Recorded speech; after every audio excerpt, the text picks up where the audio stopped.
Smokey Robinson had cancer. He did not specify the type. He did not offer a prognosis or a medical timeline or the kind of clinical detail that press releases sometimes deploy to manage the emotional temperature of an announcement. He simply told the people who loved him what was happening to him, and he told them with the same directness that has characterized everything he has ever done. His songwriting, his business decisions, his public life, his private reckonings. He said, in the early stages of treatment. Chemotherapy had begun. It was difficult, he acknowledged this without self-pity, in the way that people who have survived genuine hardship acknowledge difficulty, but he was doing it.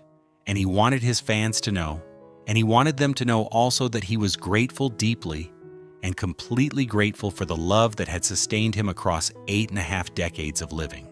The response was immediate and overwhelming. "We all admire you and are always by your side on every step of the journey." One user wrote on Instagram, speaking for the thousands who flooded the comments with hearts and prayers, and the particular kind of devotion that forms only when an artist has been part of the soundtrack of your actual life. Not just the background music, but the specific songs that played at the specific moments that shaped you. Others expressed shock, then quickly pivoted to celebration of the man's character. "It takes real courage and grace to do this in front of a camera," one commenter wrote. "Chemotherapy is brutal. I've been through it myself, but you will get through this and keep going. I think you are extraordinary." They were not wrong. Smokey Robinson is extraordinary. But the full measure of that extraordinariness cannot be understood from the video alone, or from the fan tributes alone, or from the Grammy Awards, and the Kennedy Center Honors, and the Presidential Medal of Freedom, and all the other formal recognitions that institutions deploy when they want to acknowledge that a person has done something irreplaceable. The full measure requires the whole story, the Brewster projects and the miracles, the songwriting that rewrote the emotional vocabulary of American popular music, the business partnership that built Motown into one of the most important cultural enterprises of the 20th century, the marriages that succeeded, and the marriage that fell apart, the addiction that nearly destroyed everything, and the long, improbable recovery that brought him back to the stage and back to himself. William Smokey Robinson Jr. was born on February 19, 1940 in Detroit, Michigan, in a neighborhood that was still finding its post-war identity. His mother, Flossie, who had given him the nickname Smokey, borrowed from a cowboy in a Western film she'd loved, died of a stroke when he was just 10 years old. The loss was catastrophic in the way that the loss of a mother always is, and perhaps especially for a child with the particular kind of emotional sensitivity that would later make him one of the finest lyricists in the history of American music. He was raised largely by his older sister Jerry and her husband, who provided stability but could not replace what was gone. The family lived in the Brewster Douglas housing projects, one of Detroit's most densely populated public housing developments, a place that was simultaneously tight-knit and desperately constrained by poverty, racial segregation, and the structural neglect that American cities routinely directed toward their black neighborhoods in the mid-20th century. But Detroit in the 1950s was also something extraordinary. It was a city on the verge of a musical revolution. The automobile industry had drawn waves of black migrants from the American South, creating a population that brought with it the blues, gospel rhythm, and blues, and the particular yearning that comes from people who have survived enormous hardship and discovered that music is one of the places that hardship cannot fully follow you. Young Smokey Robinson absorbed all of it. He was from his earliest years consumed by music, by melody, by lyric, by the architecture of a song, and what it could do to the human heart. He began writing poetry as a child, experimenting with language in the way that only a person for whom language has become a primary mode of making sense of the world can do. By his teenage years, he had assembled a vocal group with friends from the neighborhood. They called themselves the Matadors. In 1957, when Robinson was 17 years old, an acquaintance arranged a meeting that would alter the course of his life, and through a chain of consequences too long to fully trace the course of American popular music. The meeting was with Berry Gordy Jr.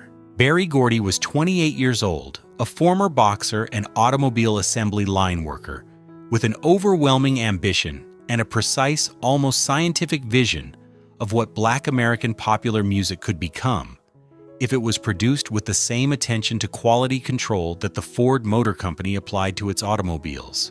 He had been writing songs. He had been watching the music industry. He had been calculating. When he met the 17-year-old Smokey Robinson and listened to the Matadors perform, he heard something.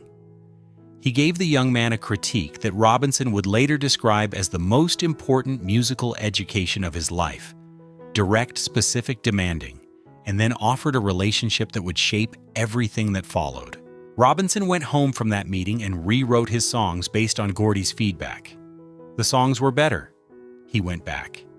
They began a collaboration that would last in various forms for the rest of their lives.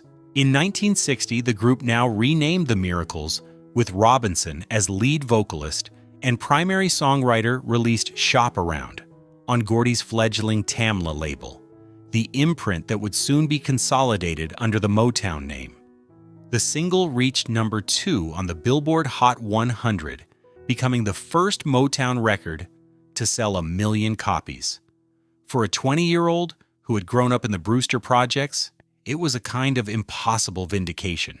But Shop Around was only the beginning. Over the next decade and a half, Smokey Robinson produced a body of work with The Miracles that represents one of the most sustained achievements in the history of American popular songwriting. You've Really Got a Hold on Me, Mickey's Monkey, The Tracks of My Tears, Ain't That Peculiar, My Girl Has Gone, I Second That Emotion, If You Can Want, Baby Baby Don't Cry, Tears of a Clown, Cruisin'. The list goes on, and each title recalls not just a song but an emotional atmosphere, a specific quality of longing or joy or sweet melancholy that Robinson was able to capture with a precision that made his contemporaries envious and his listeners feel somehow understood. Bob Dylan, who is not given to effusive praise and whose own claims to the title of America's greatest living songwriter are substantial, described Smokey Robinson as America's greatest living poet, a characterization so surprising from its source that it generated debate for years. But listen to the lyrics of The Tracks of My Tears, the metaphorical elegance, the emotional complexity, the way a simple image carries an entire psychology, and the comparison becomes less surprising. Robinson was doing with popular song what the best poets do with verse, finding the precise language for what it feels like to be alive. He was also in collaboration with Gordy doing something with business that was equally remarkable. To understand Smokey Robinson's significance fully, it is necessary to understand Motown not just as a record label, but as a cultural institution, as a deliberate project of Black excellence designed to cross the racial boundaries that the American music industry had spent decades reinforcing. Berry Gordy's vision was specific music made by Black artists that white listeners would buy, not because it had been diluted or whitewashed, but because it was so good, so precisely crafted, so emotionally universal that it could not be ignored. The Motown sound, lush orchestral arrangements, impeccable production values, meticulous artist development was not an accident. It was a philosophy implemented with extraordinary discipline. Smokey Robinson was central to this philosophy not merely as a performer and songwriter, but as a vice president of Motown, a business partner who helped Gordy build the infrastructure of the label and develop its artists. When Gordy saw potential in a young group calling itself the Primettes, 4 teenage girls from the Detroit projects, it was Robinson who helped guide their development. They became the Supremes. When Gordy signed a family group from Gary, Indiana, Robinson was among those who worked with the young lead singer, a boy named Michael, the Jackson 5. Robinson also wrote prolifically for other Motown artists, producing hits for Marvin Gaye, Mary Wells, The Temptations, The Marvelettes, Brenda Holloway, and others.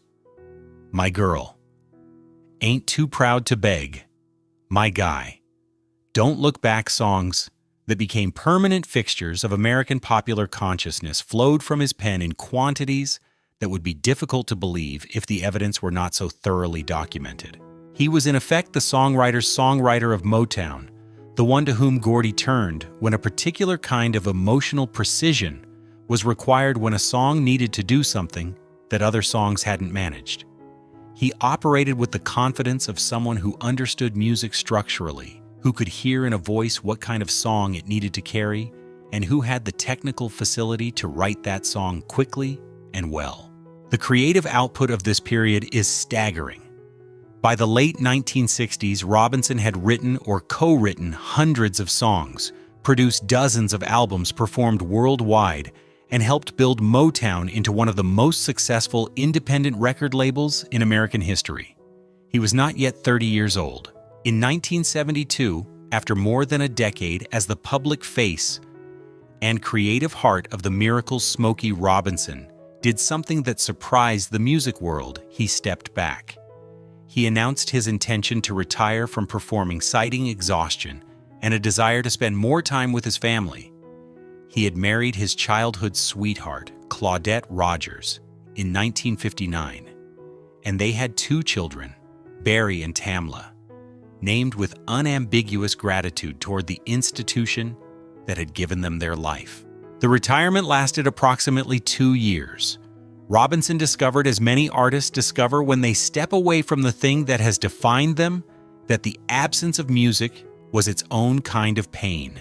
He returned in 1975 as a solo artist, releasing A Quiet Storm, an album whose title inadvertently named an entire genre of radio programming the Quiet Storm format of smooth, sensual R&B that became a staple of urban radio throughout the late 1970s and 1980s. The album established Robinson as a solo artist distinct from his Miracles identity, and the singles that followed, Cruisin' in 1979, Being With You in 1981, were among the biggest hits of his career, demonstrating that his gifts had not diminished, but evolved. Being With You, in particular, a song of such pure, simple, emotional directness that its construction is almost invisible, reached number 1 in the United Kingdom and number 2 in the United States, introducing Robinson's voice to a generation that had been children during the classic Miracles era. He was 41 years old, and he was having hits. But the years between the peak of his Motown fame and the solo renaissance were not only a story of creative reinvention, they were also in the private spaces that public narratives rarely reach, a story of something much darker.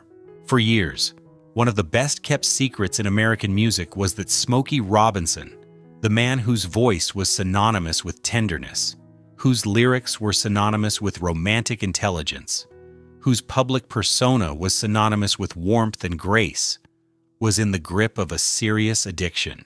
In the late 1970s and into the 1980s, Robinson became dependent on cocaine.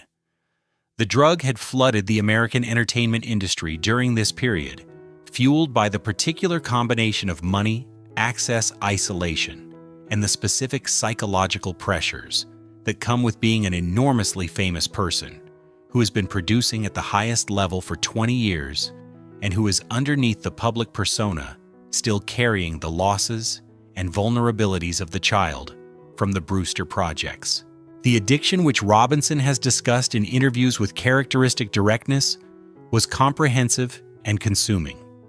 It cost him relationships, cost him years of creative potential, and came very close to costing him the career that he had spent his entire life building. The details are not fully public. Robinson has shared what he has chosen to share, and the rest belongs to him, but the outline is clear. He fell, and the fall was serious, and getting back up required help that no amount of fame or success or critical acclaim could substitute for. The help came, Robinson has said, from God. He is a deeply religious man, and his faith, which has roots in the Christianity he was raised with, but has expanded into a broader personal spirituality, is not decorative but structural. It is the foundation on which he rebuilt himself during the years of his addiction and recovery. He also credits his family, his children, his faith community, the specific human beings who remained present when the most rational response to his behavior would have been to leave. By the early 1990s, Robinson was clean. He has remained so. He has spoken about this period with a lack of self-pity that is remarkable.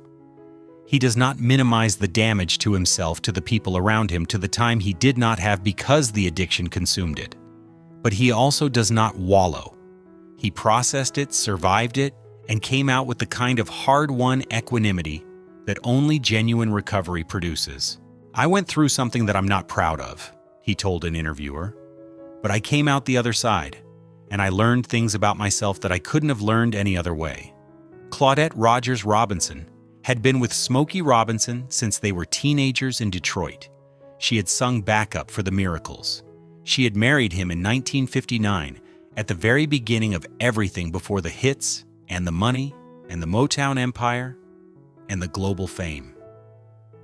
She had been there for all of it, the triumphs and the struggles, the tours, and the recording sessions, the years when everything went wrong. And then in 1986, after 27 years of marriage, they divorced. The reasons, as reasons for the end of long marriages almost always are, were multiple and complex, and not fully available to public scrutiny. The addiction had clearly placed enormous strain on the relationship. The specific pressures of a life lived at the intersection of art and commerce and fame had taken their toll. Whatever the full account of what happened between them, the marriage ended, and the ending was painful. Robinson has spoken about the divorce with the same honest, undefensive quality that characterizes his discussions of his addiction. He does not assign sole blame. He does not rewrite history to make himself the victim. He acknowledges implicitly that people who love each other can still fail each other in ways that accumulate over time into something that cannot be repaired. The divorce was also, in the context of the Motown extended family, a particular kind of grief. Claudette Rogers Robinson was not simply his wife. She was his childhood friend, his collaborator, one of the original Miracles, a person woven into the fabric of everything he had built. The end of the marriage was the end of something larger than a domestic arrangement. He remarried. His relationship with Frances Glandy, whom he married in 2002, has provided him with the stability and companionship of later life, and she has been by his side through the health challenges that have marked his 80s. She is, by his account, essential to his well-being, and when he recorded the video announcing his cancer diagnosis, it was partly for her to explain to his family what was happening in a public forum that would allow him to say it once clearly and have it understood. It is tempting in a biography of this kind to treat the artistic work as background, as context for the human drama of addiction and recovery and divorce and illness. But this would be a serious error. The work is not background. The work is the primary text. Everything else is footnotes. Smokey Robinson's songs changed the way Americans, and through American popular music, people worldwide talked about love. This is not a small thing. The emotional vocabulary of romantic life, the specific words and images that people reach for when they are trying to describe what they feel for someone they love or have lost or are afraid of losing, is shaped in part by the music that has been playing while they lived those experiences. And for multiple generations of Americans, that music included with striking regularity songs that Smokey Robinson wrote. Consider what he achieved technically. His lyrics operate through extended metaphor, the kind of sustained figurative thinking that is associated with literary poetry rather than popular song. The Tracks of My Tears uses the image of a painted clown to describe the gap between a person's performed happiness and their actual grief. Tears of a Clown develops the same image from a different angle, adding Pagliacci references that create a kind of literary depth in a 3-minute pop song. I Second That Emotion plays with formal language the dry vocabulary of parliamentary procedure, to express the absolute surrender of romantic feeling. The sophistication is real, and it is achieved without sacrificing accessibility, which is the hardest thing to do in popular music. He also had as a vocalist one of the most distinctive instruments in American music. The high tenor, with its slightly aching quality, the sense that the voice is perpetually on the edge of something, became instantly recognizable and deeply personal to listeners in a way that transcended the merely beautiful. It was not just a pretty voice. It was a voice that seemed to know something about heartbreak from the inside, that carried in its timbre the knowledge of loss, even when the lyric was ostensibly about joy. This is why Dylan's comment, however surprising, was not absurd. Robinson was doing in 3-minute pop songs what the greatest lyric poets do in verse. He was finding language for the specific textures of interior experience, and he was finding it with a precision and economy that made the work feel inevitable, as if the song had always existed and he had simply been the one to locate it. The formal recognitions began accumulating in Robinson's later years with the volume and weight of overdue debt: a Grammy Lifetime Achievement Award, the Kennedy Center Honors, induction into the Rock and Roll Hall of Fame, the Presidential Medal of Freedom, presented by President George W. Bush in 2016, Songwriters Hall of Fame, an AACP Image Award honoree, BET Honors, honorary doctorates from multiple universities. The list is so long that it begins to feel less like recognition and more like the industry's collective attempt to apologize for all the years in which it failed to adequately acknowledge what was in front of it. But alongside the formal recognitions came something more personal and perhaps more meaningful: the testimony of other artists. The musicians who had been shaped by Robinson's work, who had learned from his songwriting, or been inspired by his persistence, or taken comfort in his voice during their own hard years, came forward in growing numbers to describe what he had meant to them. Stevie Wonder, whose own genius was nurtured in part within the Motown system that Robinson helped build, spoke of him with the reverence reserved for teachers. Marvin Gaye, before his own tragic death in 1984, acknowledged Robinson's influence on his understanding of what a love song could do. Michael Jackson, who had grown up listening to Robinson through the specific lens of being a Motown artist himself, described him as one of the foundational influences on his understanding of melody and emotional expression. The tribute concerts, the special television events, the magazine retrospectives, all of these testified to something that the music industry sometimes struggles to articulate clearly: that certain artists are not merely successful but foundational, not merely popular, but necessary to the existence of everything that came after them. Smokey Robinson is one of those artists. What is perhaps most remarkable about the Smokey Robinson story, more remarkable in some ways than the artistic achievements or the business accomplishments or the recovery from addiction, is that he is still doing it. In the years before his cancer diagnosis, Robinson was still performing live, still touring, still standing on stages, and singing the songs he wrote 60 years ago to audiences who included not just the people who had been there in the beginning, but their children and grandchildren, people for whom the tracks of My Tears and Cruisin' and Being With You were not nostalgia, but discovery. He maintained in his 80s a schedule that would exhaust performers decades younger. He remained by all accounts genuinely engaged with music, not merely performing the catalog, but listening, curious about new directions, willing to explore collaborations with younger artists who had grown up treating him as a touchstone. In 2023, he released new music. He appeared on television. He gave interviews in which his intelligence and wit remained fully intact, in which his memories of the Motown years were vivid and specific and alive with the pleasure of someone who has never lost the ability to be grateful for what he was given and what he built. And then came the video. There is a particular kind of courage required to speak publicly about a serious illness when you are a public figure.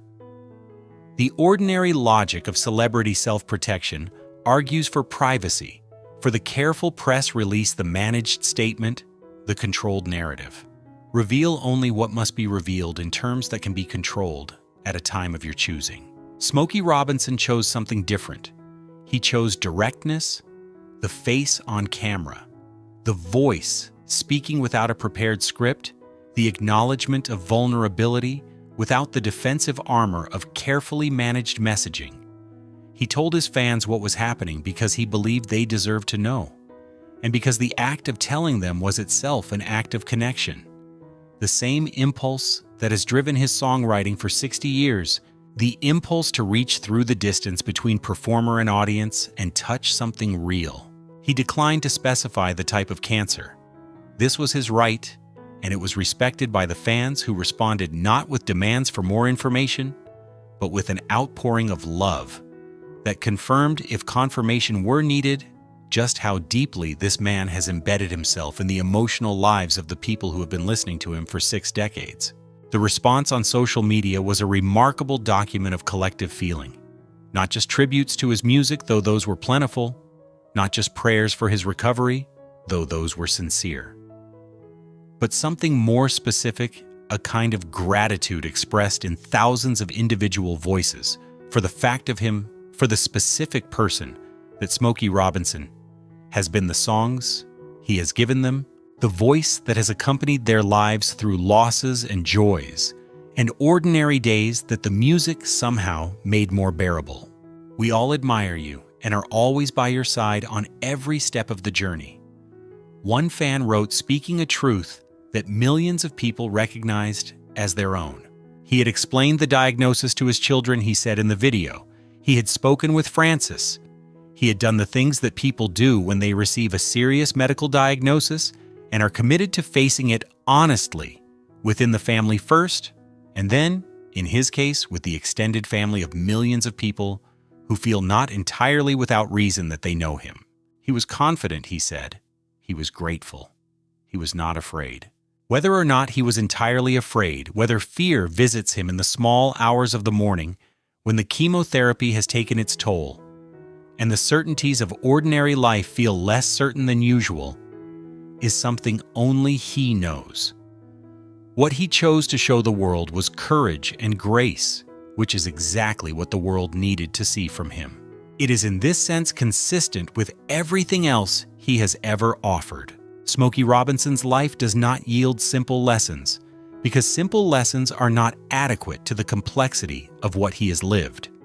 But it does yield something, the evidence that extraordinary talent rigorously developed and honestly deployed can survive almost anything. It can survive poverty. It can survive the loss of a parent at 10 years old. It can survive the pressures of an industry designed to extract maximum value from artists while returning minimum control. It can survive addiction, not easily, not quickly, but genuinely, with help and faith, and the specific kind of hard work that recovery requires. It can survive the end of a 27-year marriage and the grief that follows it. It can survive the ordinary attrition of age, the losses of contemporaries and collaborators and friends, the specific loneliness of outliving the era in which your genius was first recognized. And now at 86, it is surviving cancer. The chemotherapy is difficult. He has said so. He has not pretended otherwise, which is consistent with his character. But he is doing it in the way that he has done everything else, in his long and remarkable life, with his eyes open, with his faith intact, with his family around him, and with the knowledge that the love of the people who have listened to his music for 60 years is a real thing, not an abstraction, not a commercial relationship, but genuine human connection, mediated by art. Berry Gordy, who has known Robinson since they were both young men in Detroit with impossible ambitions and the specific genius to make those ambitions real, said simply when asked about his oldest friend's diagnosis, "Smokey is the strongest person I know." This is high praise from a man who built an empire.